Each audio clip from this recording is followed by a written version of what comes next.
Hi, I'm Adam Summer. You're listening to the Yerushalmi Talk podcast with the support of the Yeshivat Devar Yerushalayim in Har Nof, Jerusalem.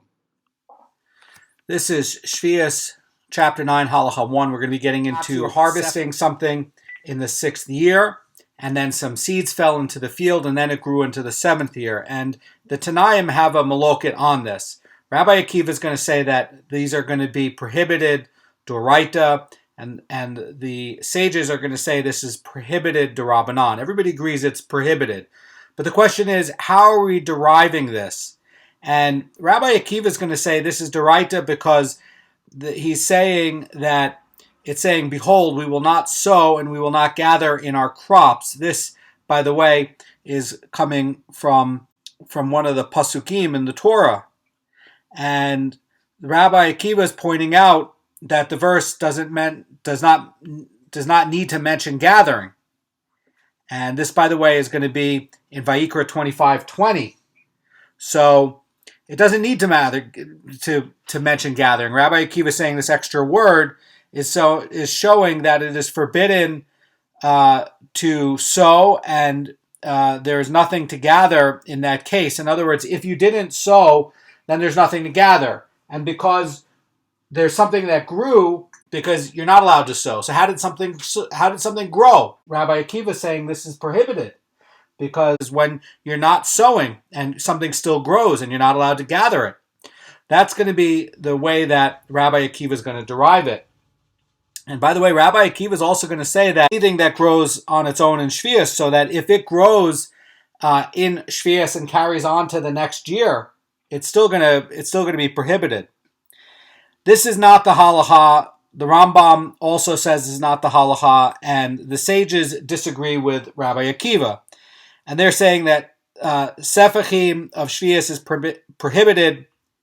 permitted under biblical law, and they're saying the Sabbath produce of the land shall be yours to eat. This, by the way, is also in Vayikra. And the idea is that these plants are prohibited by a rabbinic decree because they didn't want dishonest people from coming and throwing seeds in the 7th year and then saying, this is really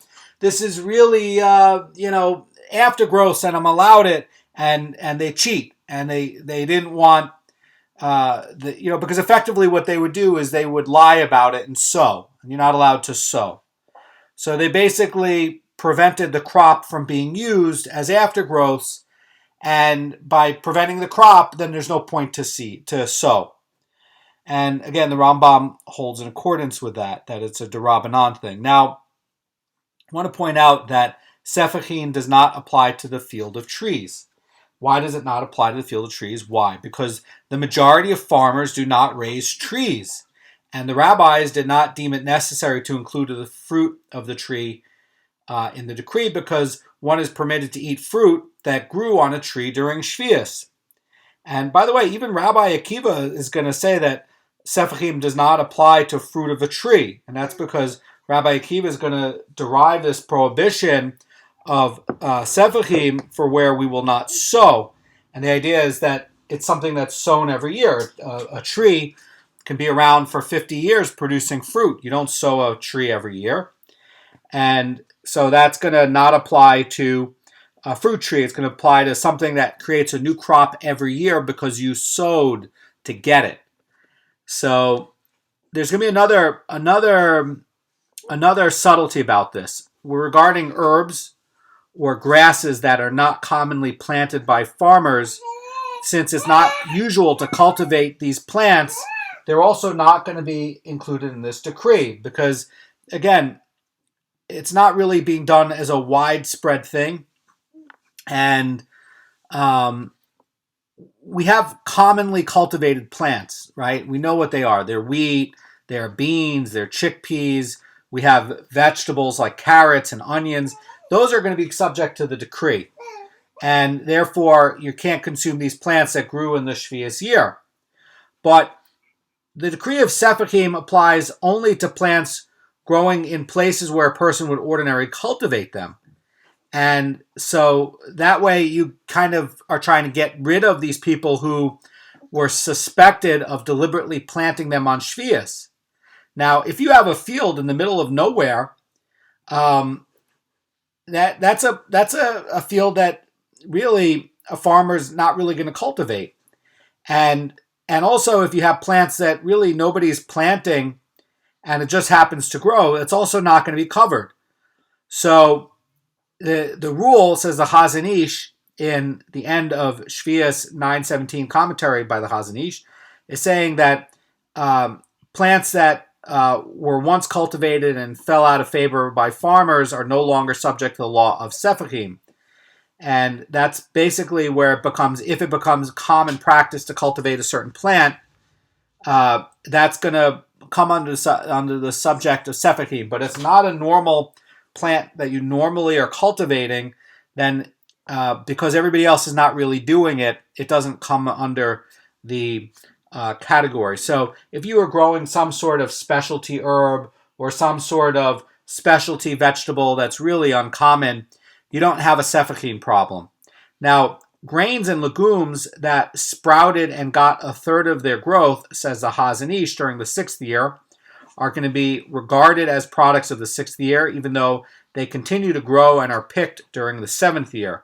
And these are not going to be included in the law of Sefachin, but if they did attain a third of the growth in the 6th year, they're going to be considered a product of Sheviis, and it's going to be prohibited d'Rabbanan under the laws of Sefachin. Now, we're going to be getting into these unusual sorts of plants, and here's a list of these wild plants that are generally thought to be ownerless, or if it's going to be there, it's going to be something that's not normally cultivated. So here's the list. Rue and sorrel. These are going to be plants that, again, might be wild. Then it says wild asparagus and chalug logos, mountain coriander, and river carpus. River carpus, by the way, is not going to be garden carpus. Garden carpus is going to be a valuable plant. We all know what carpus is for Pesach, but this is going to be perhaps watercress, or this is going to be a type of celery. And chalug logos is going to be covered in the beginning Gemara. This also parallels in the Bavli, and we're going to learn from the household of Rebbe what that is. And basically, it's going to be a type of salad green. Then you have a meadow rocket. This is not the same as garden rocket. Garden rocket is a valuable plant, and they still sell it in the shuk today. They are valuable even today. The meadow one is going to be less valuable, but nonetheless, it's going to be a wild variety. Perhaps it's going to be more bitter. Rocket is a little bit bitter. It's nice, though. And it says it's exempt from Meiser, and they may be purchased from any person during the Sheviis year, even in Am Haaretz, for the likes of these are not grown in protected fields. And why would this be? And the Rosh explains about this in his commentary in the Mishnah. It says that these species are exempt from the obligations of Truma and Meiser, not only during the Sheviis year, but all years, because they are of little value and are generally left abandoned by the owners for anyone who wants to take them. And because these plants are ownerless and hefker, they are exempt from all Meiser requirements. And the exemption of hefker from the law of Meiser, where do we know this from? We know this from a verse in Devarim 14:29, where it says, "And the Levi shall come for his Meiser, for he has no portion or inheritance with you." And this is basically saying that the Levi gets Meiser only from produce that he has no portion with other Jews, and that's going to exclude ownerless produce. And the idea is that the Levi must claim these items that someone else owns. That's the way it works. It says, "For he has no portion or inheritance with you." And the idea is that he may not have it, but somebody else does. And what is somebody else having as an inheritance? He's having a soil and land where he can grow these valuable crops, and that's what he's getting his Meiser from. He's not getting it from ownerless produce. And regarding a protected field, as a rule, one may not purchase Sheviis produce from a protected field. That's going to be something that's going to be gated, locked, fenced in. And the problem is that if you deny people access to Sheviis produce, that's a violation. And we're not going to reward someone who performs an unlawful act by purchasing his protected produce.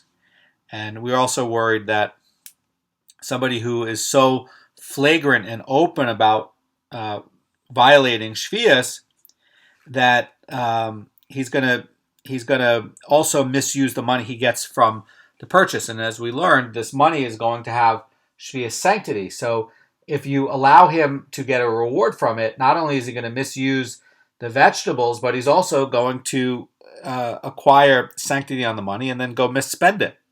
And he's not going to take care of it properly. And then you have a problem because you've allowed something where people are destroying or misusing something that's kodesh. And that's going to be the reason that this is going to be ruled that way. Now, the Mishnah is going to say a dispute regarding the permissibility of aftergrowths in the Sheviis year. Rabbi Yehuda says aftergrowths of mustard are permitted to be consumed during Sheviis because sinners are not suspected of trickery or deceitfulness with regards to mustard plants. And Rabbi Yehuda is saying that all plants are included in the decree of Sefachin, but makes an exemption in the case of mustard. And the idea is that mustard is so widely available and of small value, there's no reason to worry that people are going to deliberately plant these plants and attempt to pass them off as Sefachin. In other words, they're of such little value that somebody's not really going to go waste their time going to do it, and it's readily available.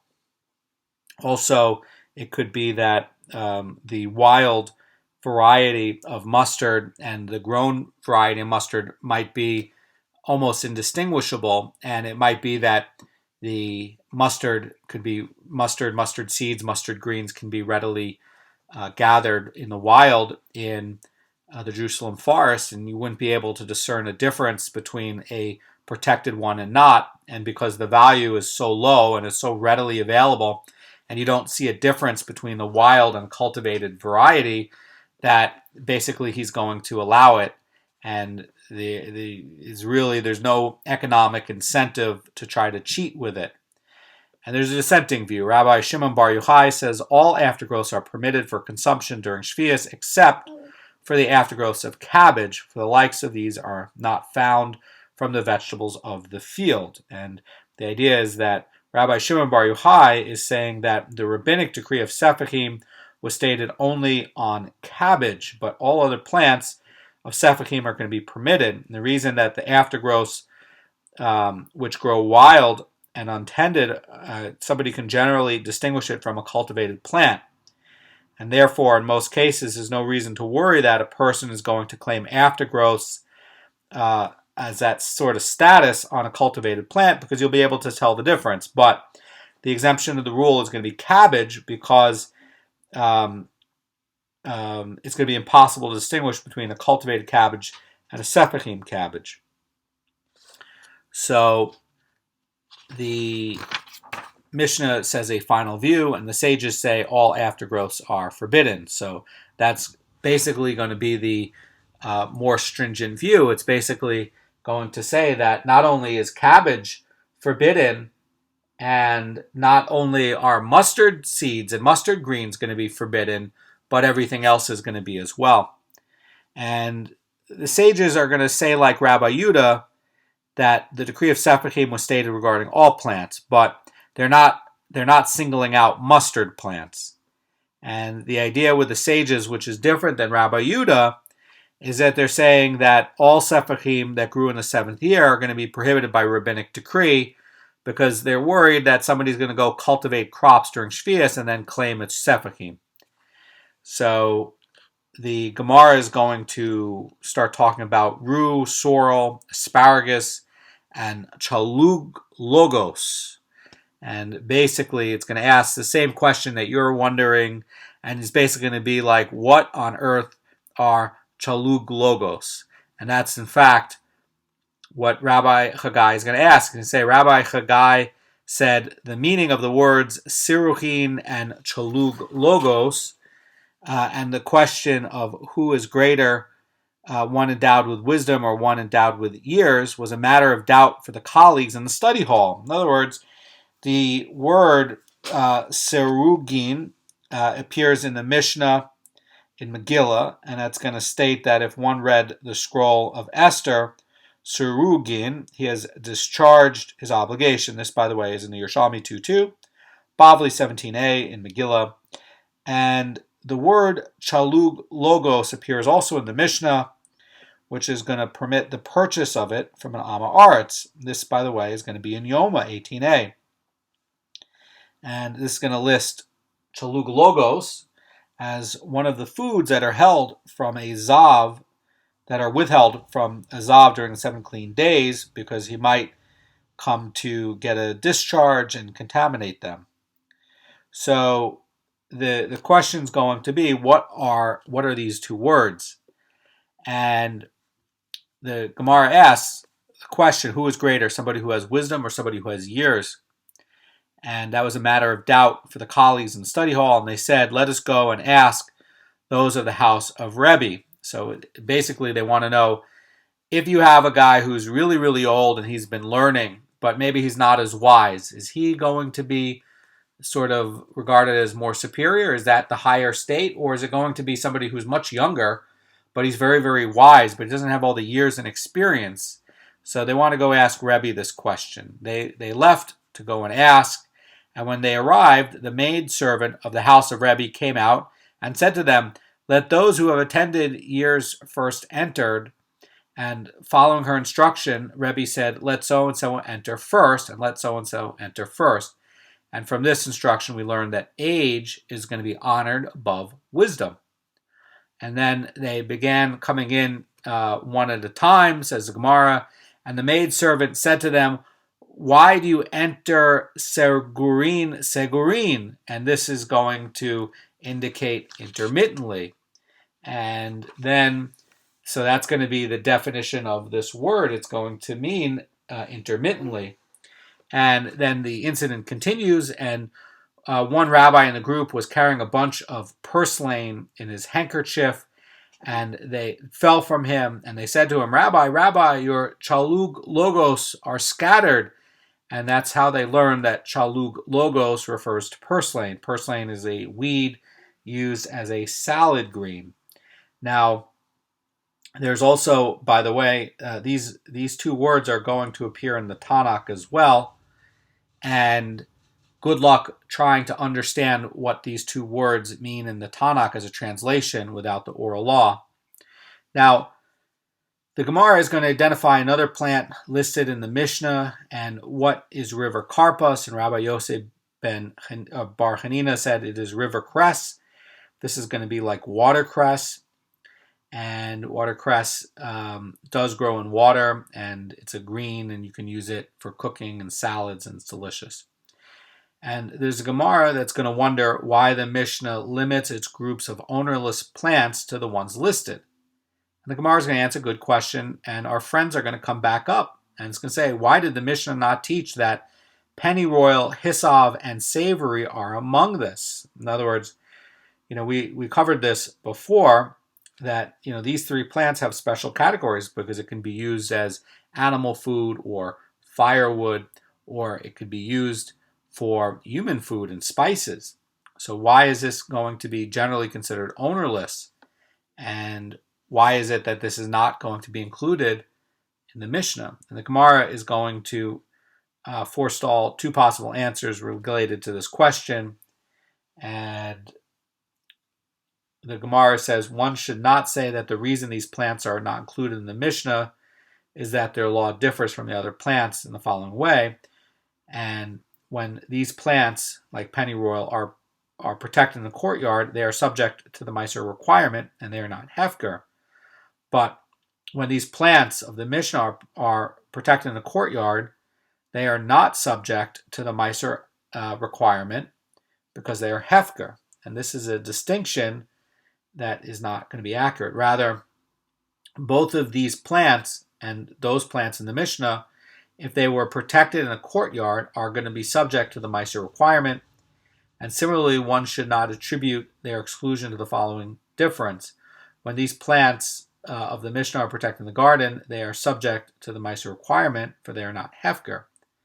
But when these other plants, like the pennyroyal, are going to be protected in the garden, they are not subject to the Meiser requirement, for they are hefker. And this distinction is also not accurate. Rather, both these and those, if they're protected in the garden, are not subject to the Meiser requirement. In other words, the Mishnah in Maestros is ruling that pennyroyal, hisav, and savory, when they sprout in a protected courtyard, are not presumed to be hefker and are therefore subject to the laws of Meiser.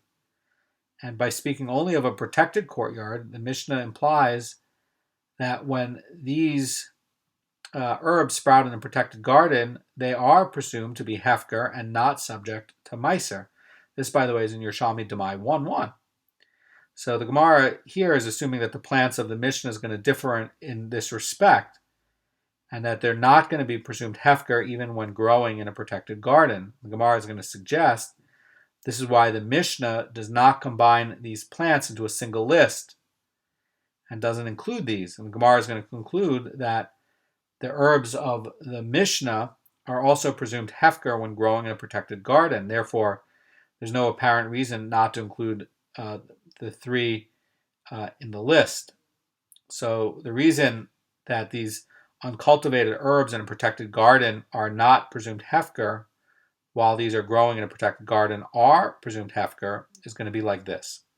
So this is going to come from the Derech Emunah in his commentary in Trumos 225.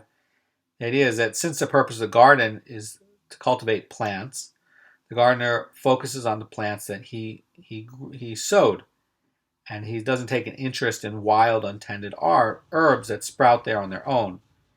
And we may assume that such herbs are hefker, and in a courtyard where only wild species grow, we may not assume that the owner takes no interest in them. Therefore, the herbs in a protected garden or courtyard are not hefker. So in a protected garden, they are hefker, but in a protected courtyard, they are not. And that's going to be the difference according to Derech Emunah on why.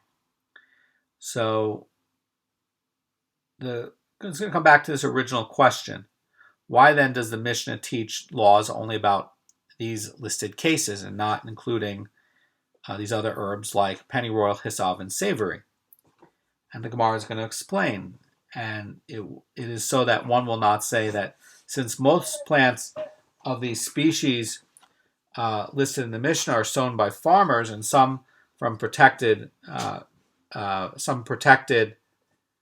crops that are forbidden to be purchased from the Am Haaretz, and we should decree regarding the wild strain of these species, which are not usually cultivated, for they too are forbidden for purchase from Am Haaretz. And on account of this, the Mishnah must state explicitly that these wild plants are permitted during Sheviis. In other words, all the plants listed in the Mishnah that do not grow on their own but must be sown and cultivated are generally raised in protected fields.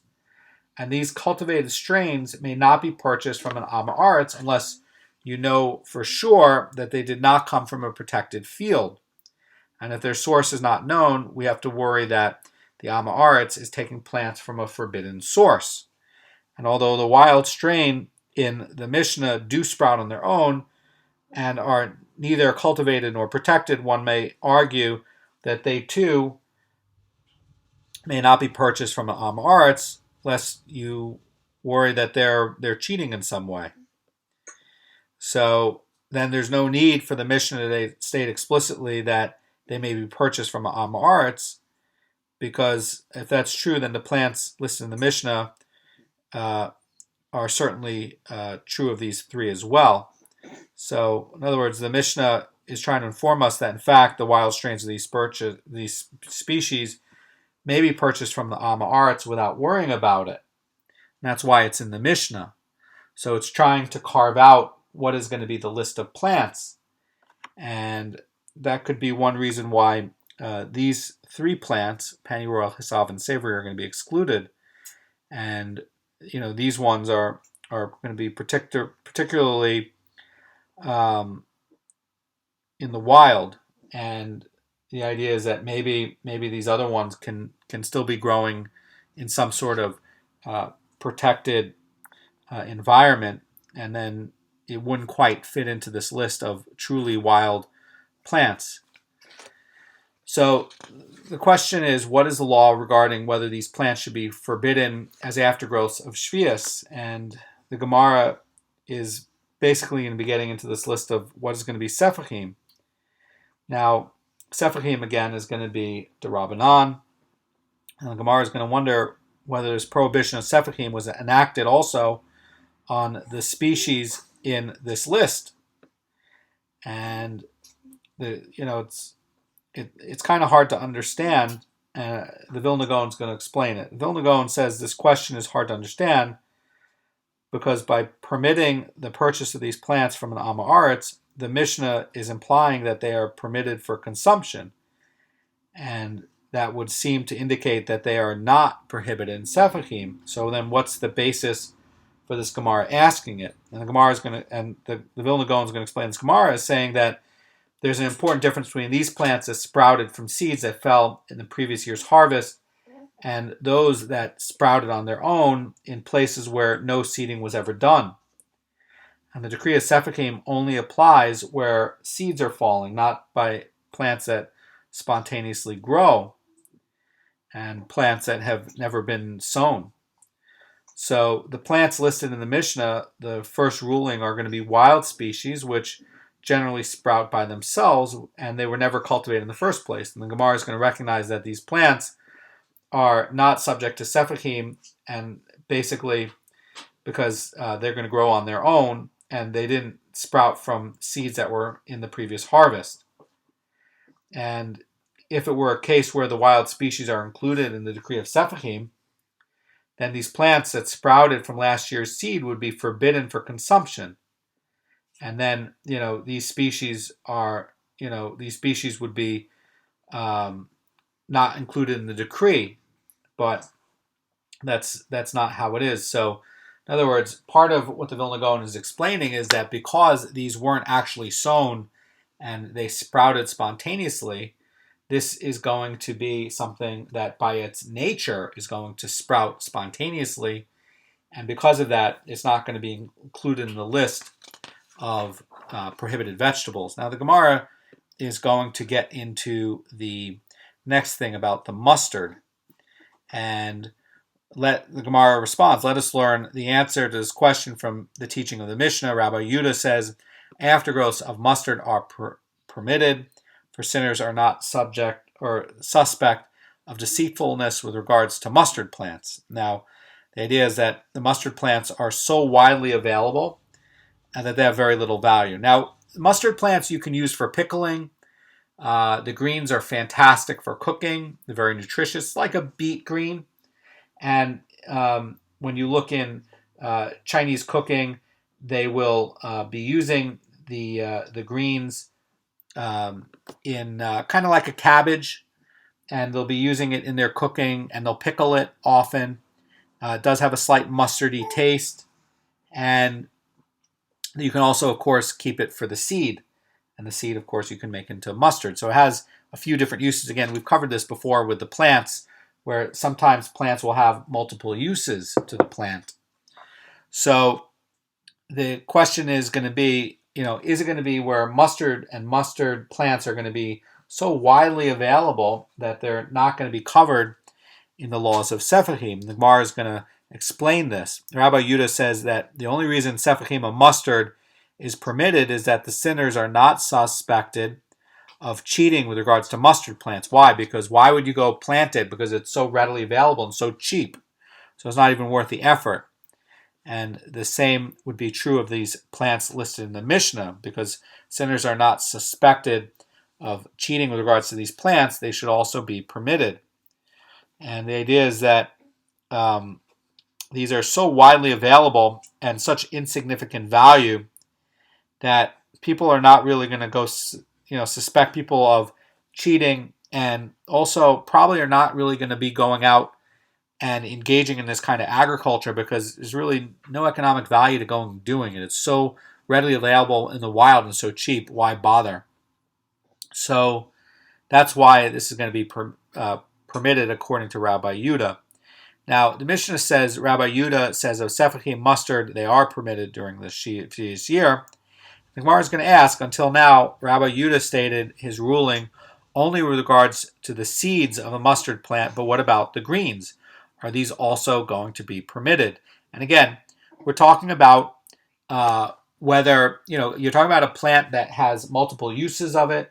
It's not just the seed, it's also the greens. The greens have a lot of value for pickling and cooking. And so this is clarifying that this first ruling is going to be for the mustard seeds. That the mustard seeds are, these plants produce so much seed, it's so cheap, it's so available that, nobody's going to cheat with it. And also, by the way, you might have a lot of this seed available from the previous year or even from the year before because they do stay a long time. So that might be a reason why, there's not really a point to go cheat with it because you might have from so many previous years in such a large quantity. Why bother? The question is, what about the green? The green you can use now in the 7th year. Is this also going to be something that's going to be prohibited? And the Gemara is going to answer. It's going to say, is it possible to say that the greens should not be permitted? And if the seeds of the mustard are going to be permitted, then is it certain that also the greens should not be permitted as well? And in the Mishnah, Rabbi Yehuda and the sages disagree regarding the Sefachin and the mustard. Now, it's going to get into the debate. Okay, so perhaps we're talking about the disagreement not about the seeds, but about the greens. In other words, it might be that Rabbi Yehuda is saying that this is going to be about the mustard seed. And then perhaps the sages are saying, no, this is about the greens of the mustard. And so perhaps there's not even a disagreement at all. So here's how we're going to get into it. Rabbi Shimon ben Lakish was in Chikuk. Chikuk is the name of a place from Sefer Yeshua, 1934. And he saw the people there enjoying and eating mustard, says the Gemara. And he observed mustard fall from a person eating it, and the person did not trouble himself to retrieve it. Clearly, the person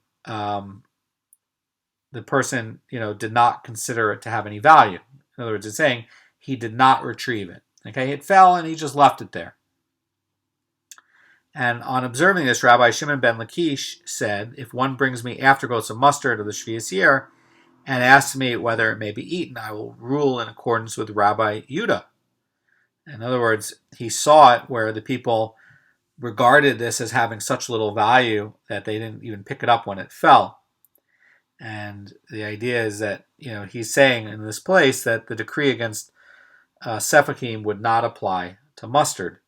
Now, the Gemara is going to talk about another source and another source that follows the view of Rabbi Yehuda. Rabbi Ba Bar Zavda said, Rabbi Hunya of Havron ruled in the Academy of Havron in accordance with the ruling of Rabbi Yehuda that the aftergrowths of mustard are permitted. And the Gemara is going to cite an Amarah, of course, who does not follow the view of Rabbi Yehuda. And we know that Rabbi Shimon ben Lakish already said one thing, and now Rabbi Yochanan is going to come and say the opposite. So the Gemara says that Rabbi Yochanan came into the study hall and he explained the law in accordance with the rabbis of here, the sages of the Mishnah, who prohibit even aftergrowths of mustard in accordance with the rabbis of there. There's certain Brisa who ruled that an egg laid on the first of 2 consecutive Shabboses and a festival day may be eaten on the 2nd day. The rabbis view that the 2 days are separate periods of sanctity, and therefore the egg's prohibition on the first day does not carry over to the 2nd day. So the idea is that they're taking over from the Bavli in Beitzim, in Beitza, in page 2 and 3 over there. And basically the case is like this. You have an egg, it's laid on the first, you have a Shabbos day and a festival day, and they're one after the other. And this egg was laid on Shabbos. And in that first Mishnah, it's actually going to have a dispute between Bet Hillel, Bet Shammai, regarding the egg that's laid on a festival. And Bet Hillel is going to rule that the egg is prohibited for consumption until after the festival.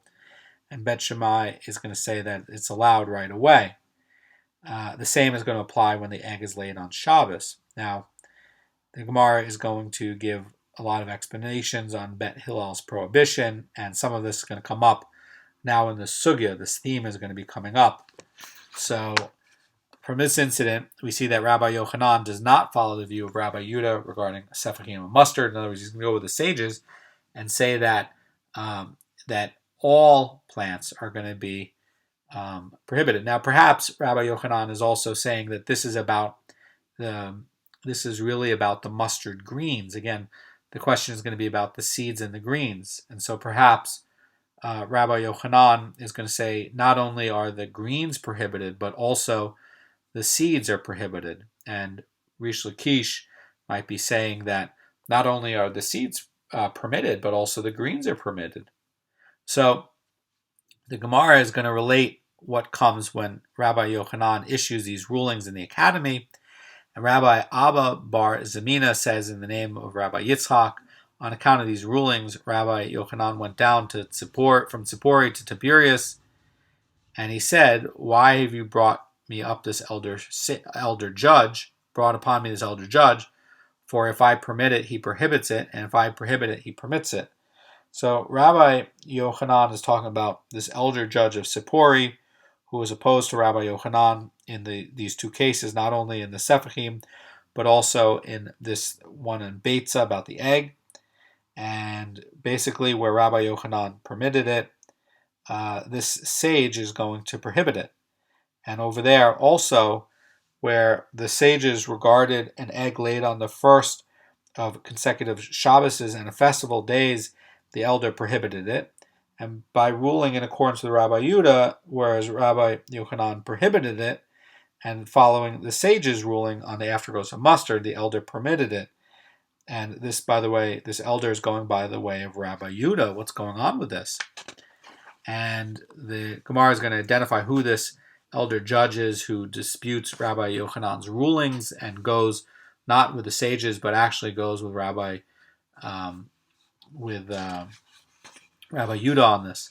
So the Gemara is going to identify who it is. Rabbi Va says, an incident came before Rabbi Yasa concerning the egg laid on the first of two consecutive Shabbat and festival days. Again, you have 2 days. One is Shabbos and one is a festival day. And now you have a case where the egg is laid on the Shabbos. The question is, can you use this egg on the festival day? Are you allowed to use it? And that's going to depend on a lot of things, because we're going to wonder, wait a second, is it like this is one continuous time of sanctity? In other words, there's no break? Or could it be where, like what's going to be coming up, that this was done on Shabbos, and you have the rule of preparing. You're not allowed to do preparing on Shabbos. So you could look at it like this egg was prepared on Shabbos, and you're not allowed to go and use something that was prepared on Shabbos for another Shabbos or festival. So, and that could be another reason why it wouldn't be allowed on a festival day. So this incident comes before Rabbi Yasa, and he wished to rule as Rabbi Yochanan did, in accordance with the rabbis who allowed the egg to be eaten on the second day. However, when he heard that Rav and Rabbi Hanina both disagree with Rabbi Yochanan and rule in accordance with Rabbi Yehuda, and this ruling of Rabbi Yehuda is going to prohibit the egg on the second day, he withdrew his ruling. So Rav over there in Bavel, he's going to be, he's like a Tana who came into the Amoraic period. And he was so smart and so sharp. And he's saying that, no, this is really like Rabbi Yehuda. And he's going to basically be coming, and Rabbi Hanina too, by the way, is basically going to be coming and saying, wait a second, this is like an egg that you prepared. You're not allowed to prepare. It's a malacha. And this was done on Shabbos. Now you're coming into the festival. And on festivals and on Shabbos, you're not allowed to eat something that was prepared on a Shabbos. So if this was like an egg prepared on Shabbos, then you're not allowed to eat it. So we see that this elder judge who contradicted Rabbi Yochanan is going to be Rabbi Hanina. And the Gemara now is going to say this incident in which Rabbi Hanina and Rav expressed their view regarding the egg. And for they, Rabbi Hanina, Rav, and Rabbi Yochanan, disagreed over the following matter concerning the remains of a wick. Now, this is also going to be the same thing. And this is also going to have the same issue. Let's say you have a wick and you prepared it and you lit it on Shabbos.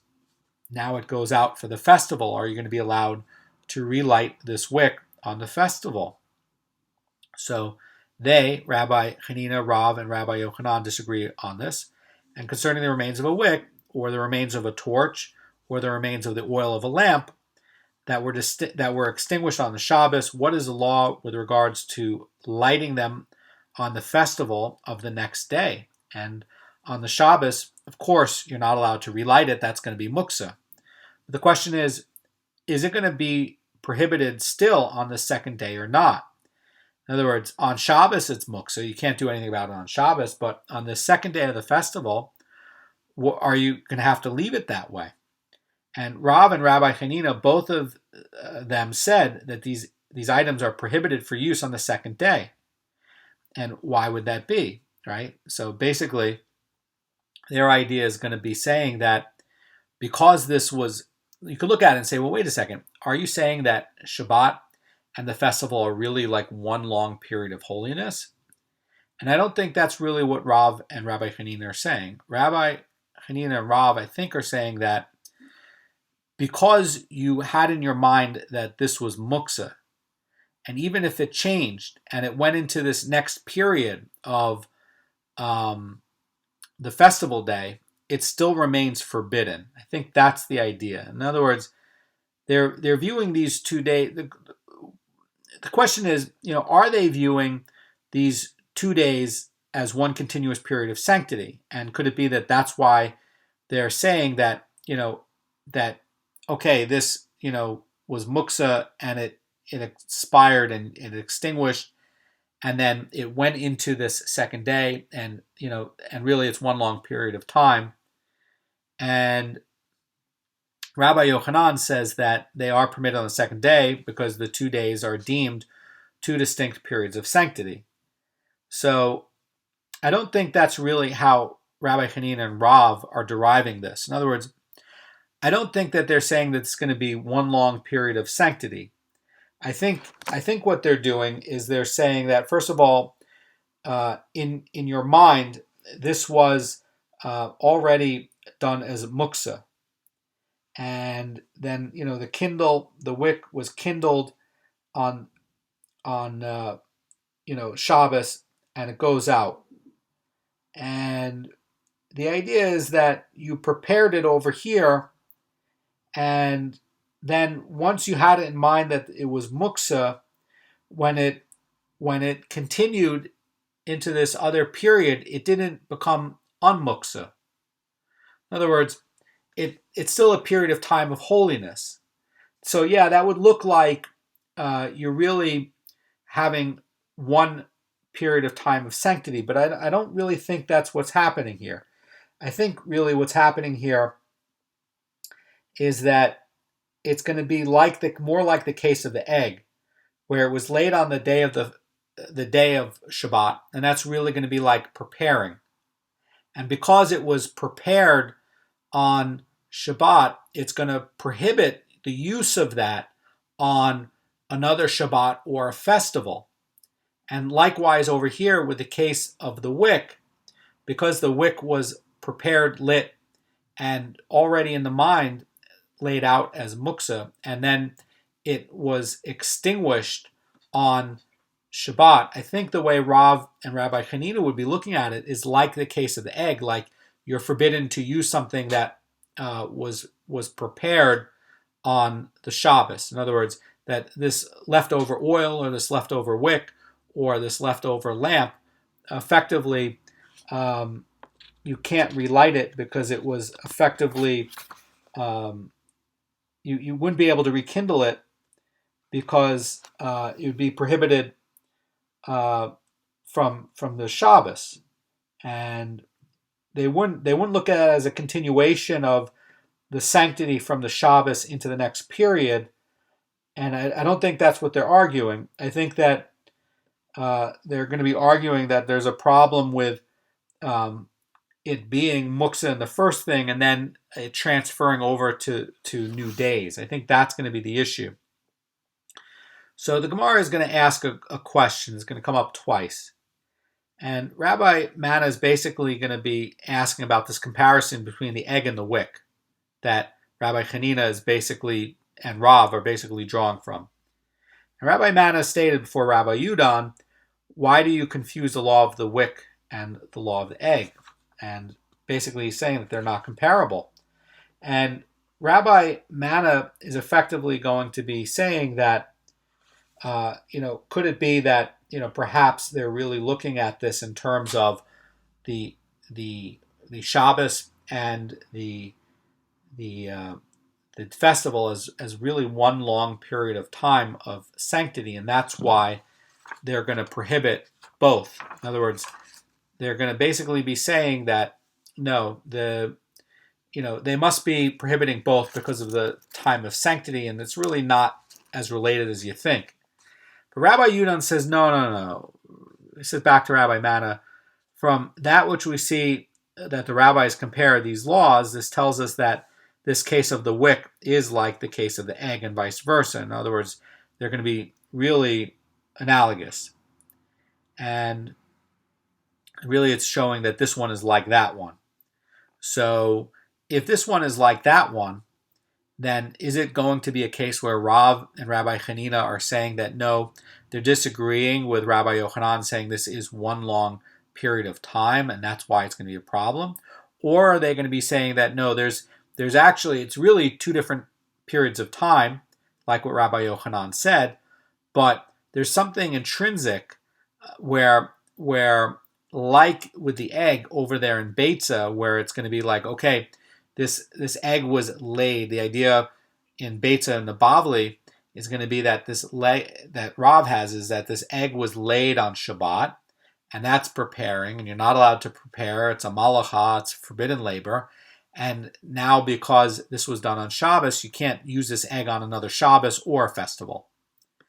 And that's going to be why. Not because these two are linked by a continuous period of holiness. And in fact, we know that we see that Shmini Atzeres is regarded as a different period of holiness from the rest of the last day of Sukkah. It's counted as its own holiday.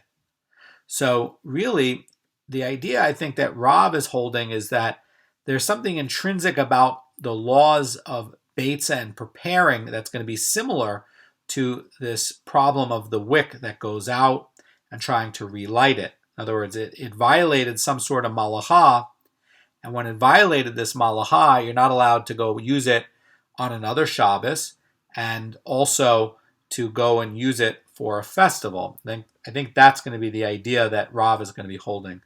So the Gemara is going to continue. It's going to say, in the name of the four elders, it was stated, when a festival falls immediately before or after the Shabbos, anyone whose erev of the techumim is consumed on the first day, he is as the residents of the town on the second day and is confined to the same techum as they. And the idea this is implying is that they're going to be deeming these 2 days to be two different periods of sanctity, and so that if you ate the erev of the first day, it's not going to be effective for the second day because it was consumed.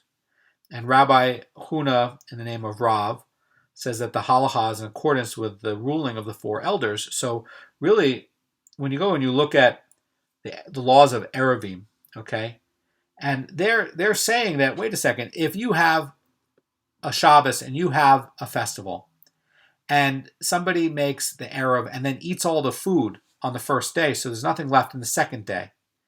If this was a case where the periods of sanctity are really going to be just one long period of sanctity, then it should be where you ate it on the first day, it should still have the sanctity on the second day. But even Rav is coming along and saying, no, that's not the case. If you ate it on the first day, then you only have the sanctity on the first day, and you don't get the benefit of the laws of Erev on the second day. And so from this, we're really seeing that this is treated as two different days. So again, the argument on why Rav is coming up with this is not because it's being regarded as one long holy period of time. This is still regarded as two different periods of time. And even Rav is agreeing with what Rabbi Yochanan would be saying. Everybody's agreeing that this is going to be considered two different periods of time. Now, the Gemara is trying to inquire and ask, is the reasoning going to be? Because this is regarded as one long period of time. And again, this is not going to be the mechanism for why this is going to be allowed. This is going to be a different kind of mechanism. So the Gemara is going to contrast this ruling, and Rabbi Chizda says that the position of Rav actually is reversed. That's actually not true, is what Rav Chizda is saying. And they're saying that there, regarding Erev, he treats a Shabbos and a festival that fell consecutively as two independent periods of sanctity, but here, regarding the lamp, he treats it as a single continuous period of sanctity. And that's what Rabbi Hanina, Rav, and Rabbi Yochanan are disagreeing on. In other words, that Rav is agreeing that this is two periods of sanctity. And Rabbi Yochanan's also saying this is two periods of sanctity. No disagreement on it. But where they are saying that it's one period of sanctity would be in the case of the lamp. And that looks like he's treating it like one period of sanctity. Now, the Gemara is going to continue. Now, there's a difference between the Bavli and the Yerushalmi on this over there in Beitza. In Beitza, it's going to really be focusing on the egg and whether the egg is going to be allowed on the second day or not. And over here, it's really going to be arguing about the wick. Okay, it's not really going to take the position of the egg. It's really going to be taking the position of the wick. And the Gemara is going to say concerning the remains of a wick, or the remains of a torch, or the remains of the oil in the lamp that was extinguished on the Shabbos, what is the law with regards to lighting them on the next day's festival? And Rav and Rabbi Hanina, both of them say it is prohibited for use on the second day, but Rabbi Yochanan says they are allowed for use. Now, Rav is going to prohibit the leftover wick, torch, or oil because he's going to say that it's either going to be because it's like one continuous period of time of sanctity, which, by the way, would contradict his view on the Erev, or is it going to be for some other reason, right? Is it going to be some problem like preparing or violating a malacha, and that's what's going to cause it to be prohibited when it goes into the festival? So the Gemara is going to repeat the question by Rabbi Manna, and Rabbi Manna stated before Rabbi Yudan, why do you confuse the law of a wick and an egg? And he's basically saying that they're not comparable. And the Gemara responds, and he says to him, from that which we see the rabbis compare these laws, this tells us that the case of the wick is like the case of the egg and vice versa. In fact, these are comparable. So Rabbi Manna is saying, wait a second, maybe the case of the egg is really not as close to the wick as you think. And yeah, okay, fine. Maybe it's going to be two different periods of time. And maybe the case of the egg is not really going to be analogous to the laws of the wick, because in the case of the egg, Rav is arguing that it's going to be preparation. This was prepared on the Shabbos. It breaks one of the rules of Shabbos. And now you're forbidden to use this egg on another Shabbos or another festival. That's what's going to make it prohibited. But the law of the wick seems to contradict it. How exactly is it going to be where the wick is going to be like the egg? What are you breaking that's going to make it so that you can't do it on the next day? And the Gemara is going to respond, and basically it's going to say that it's comparable. Now, the I want to talk about what's going on with this. Okay, so the question is, so in the final explanation, okay, the final explanation says this is comparable. Okay, they shoot down Rabbi Manna's question, and they're basically saying no, this and that really are basically the same. The logic is basically the same, and the idea is that Rav's ruling concerning the egg is like the ruling concerning a lamp. Now, the egg comes in the first day, that's brought into existence, and therefore it's prepared on the first day, and therefore you're not allowed to use it for benefit on the second day. In the case of the lamp, okay, it was already in existence before the flame was extinguished. And although the extinguishing may have actually even made the wick better, because a new flame would be able to hold on it better when it's lit, the mere improvement of an already existing object does not render it forbidden under the prohibition of preparing on one holy day for the next. Okay, and Rav is also going to be prohibiting the leftover oil, which is not improved by the extinguishing of the flame. And the reason behind Rav's prohibition of the wick, the oil, and the torch is not going to be because of this prohibition of preparing, but it could be that he's actually going to be regarding this as a single period of sanctity, which would be with his, putting the ruling of Erev at odds. Okay, but the Rava is going to explain it like this. The Rava is going to say that the Gemara attacks Rabbi Chanina and Rav's derivation of the law of wick from the egg, and the Rava is going to understand that the Gemara's argument to be that of the prohibition of the egg laid on the first of the consecutive Shabbos and festivals is due to the prohibition of preparation. And since this prohibition does not apply in the case of the wick, the law cannot be derived from the case of the egg. Okay, but again, that I don't think is right. I think what's happening is that in some level, Rav is drawing. I mean, what is this sugya about? This sugya is trying to figure out what is Rav saying, right? So I think what's happening is, because if you have the case of the wick, and the wick goes out on Shabbos, okay, it does get improved, but also the oil does not get improved, right? If the wick goes out, the oil didn't get improved. And it did exist at the time of Shabbos. And this is going to be where the lamp was already existing before the flame was extinguished. In other words, the lamp was already there when you set it up before you lit on Shabbos. And so you could say that it doesn't matter if it was improved or not. Basically, that what's left is going to be like preparation. And the deeper point, I think, of what Rav is trying to say is that anything that was prepared on Shabbos, whether it's improved or not, because again, you could reuse this oil, or you could go ahead and reuse this wick, and in fact, the wick might be even better. But the idea is that that it was there before; it was an already existing object.